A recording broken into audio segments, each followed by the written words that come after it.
Hello students, I am Swapnil Atre. As you all know that I am the biology teacher from Dahod. Okay? अब आप सबको पता है ये corona की वजह से हमारे सारी जिंदगी में हमारे एजुकेशन सेक्टर में बहुत सारा स्लो डाउन हो गया है और इसकी वजह से हमारी पढ़ाई जो है वो थोड़ी अटक सी गई है। But I will make sure that तुम्हारा बायोलॉजी का सेक्शन जो है वो कभी भी बीच में नहीं अटकेगा, क्योंकि बायोलॉजी जो है वो नीट के हिसाब से सबसे ज्यादा इंपॉर्टेंट है। As we all know that वो 720 में से 360 मार्क कंसिस्ट करता है। और अपन chapter 1 of class 12th biology start करेंगे, जो कि है रिप्रोडक्शन इन ऑर्गेनिज्म। ओके, अब इस चैप्टर को स्टार्ट करने से पहले हम सबको ये सोचना पड़ेगा, हम सबको ये देखना पड़ेगा कि रिप्रोडक्शन जो है वो ऑर्गेनिज्म में क्यों होता है और कैसे होता है। इन सारी चीजों को ध्यान में रखते हुए हमें ये चीज ध्यान में आती है कि दिस चैप्टर हमने 2-3 बार पढ़ा हुआ है पहले भी, जैसे क्लास 8th में और क्लास 10th में। So the basic definition of reproduction in organism by NCERT is, it is the process in which an organism produce young ones, offspring similar to the itself. We can say similar to the parents अगर asexual mode of reproduction है। This similar ones is only during the asexual mode of reproduction. यहाँ पे अगर sexual mode of reproduction होगा तो उस time पे different हो जाएगा। हम सबको पता है कि जब सेक्सुअल मोड ऑफ रिप्रोडक्शन होता है तो पेरेंट्स से जो ऑफस्प्रिंग होता है वो डिफरेंट होता है। They have changes in their character, और इसी की वजह से हम सब रिप्रोडक्शन को इस डेफिनेशन से लिखेंगे अगर इन फ्यूचर बोर्ड में पूछा गया तो। एक बार फिर से डेफिनेशन देख लो, अगर इसमें कोई प्रॉब्लम है तो कमेंट सेक्शन में बता देना। द नेक्स्ट पॉइंट इज, अब ये तो हमको पता चल गया व्हाट इज रिप्रोडक्शन, क्या होता है रिप्रोडक्शन। एक बार जस्ट अ ग्लिम्स ले लेंगे। रिप्रोडक्शन होता है कि it is a process for the continuation of offspring that gives birth to the younger ones. ठीक है, अब हम ये हो गया हमारा रिप्रोडक्शन क्या होता है, क्यों होता है reproduction, why is reproduction necessary. अब तुमको ये चीज पता है कि हमको इस बायोस्फीयर में, या तो मैं बोलूं हमको इस अर्थ में सस्टेन करना है। अब अगर फॉर एग्जाम्पल तुमको किसी भी चीज में सस्टेन करना है तो पहले सबसे पहले होता है तुमको कंटिन्यूअस रहना पड़ेगा उधर। अब तुम अगर कंटिन्यूअस हो तो साथ साथ में तुमको उस चीज को मेंटेन भी करना पड़ेगा कि तुम कंटिन्यूअस हो। और इसी की वजह से यहां पे आता है कि व्हाई इज रिप्रोडक्शन एसेंशियल, और उसकी डेफिनेशन होती है it is essential for continuation and maintenance of a species in the biosphere. Definitely ये एक सिंपल लाइन होगा। अब बहुत सारे एस्पिरेंट्स होंगे जो नीट के लिए हद से ज्यादा प्रिपेयर कर रहे होंगे। तुम सबको पता है नीट के लिए एनसीईआरटी के अलावा कोई भी बुक प्रेफर करने की जरूरत नहीं है। हाँ, तुम अगर डेप्थ में पढ़ना चाहो then you can go with Trueman's and all that, but अगर तुमको एक बेसिक आइडिया लेना है, द बेसिक स्ट्रक्चर लेना है, then you need to follow the NCERT as it's the Bible of NEET. So यहाँ पे पॉइंट्स में बहुत वेरिएशन आता है कि वो लोग सब पूछते हैं क्वेश्चन, तो ये चीज का बहुत ध्यान रखते हैं कि जो नेम है वो थोड़ा चेंज हो जाए। इसलिए जब अपन it is essential for continuation and maintenance, इसको ये लोग कर देते हैं परपिचुएशन।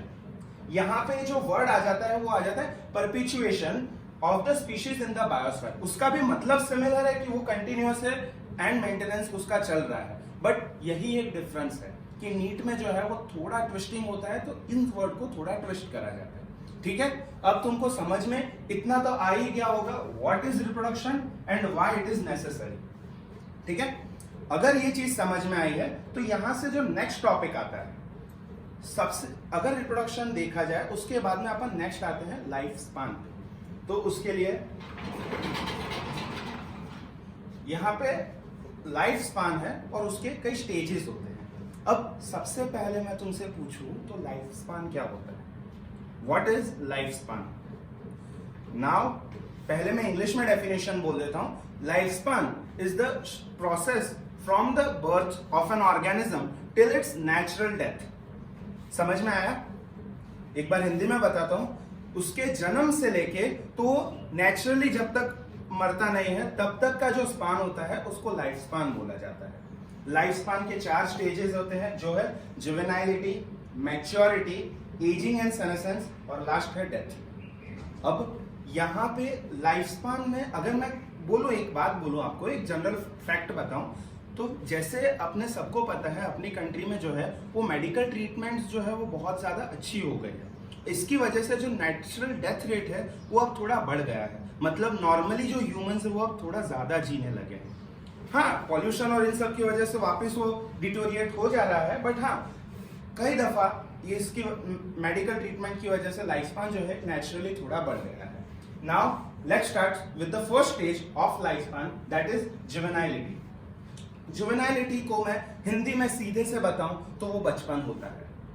जुवेनाइलिटी is the stage when until we attain the reproductive age, that is known as juvenility। मतलब जब तक हम reproductive age तक पहुंचते, from our birth is known as juvenility। एक बार लिख देते हैं इसको।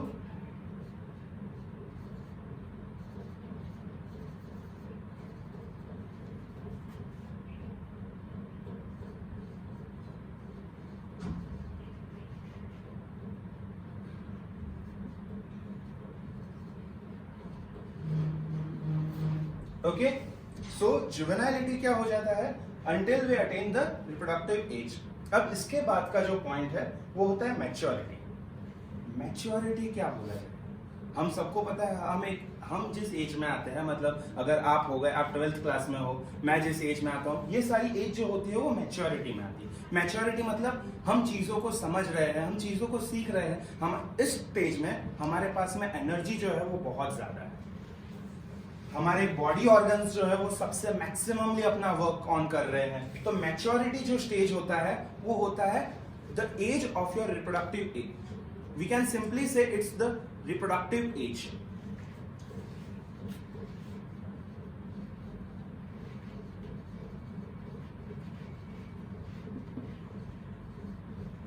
ओके, ठीक है, क्लियरली समझ में आ गया व्हाट इज जुवेनाइलिटी और what is maturity. Now ageing and senescence की बात करें, so when we are talking about ageing, सबको पता है एजिंग मतलब क्या।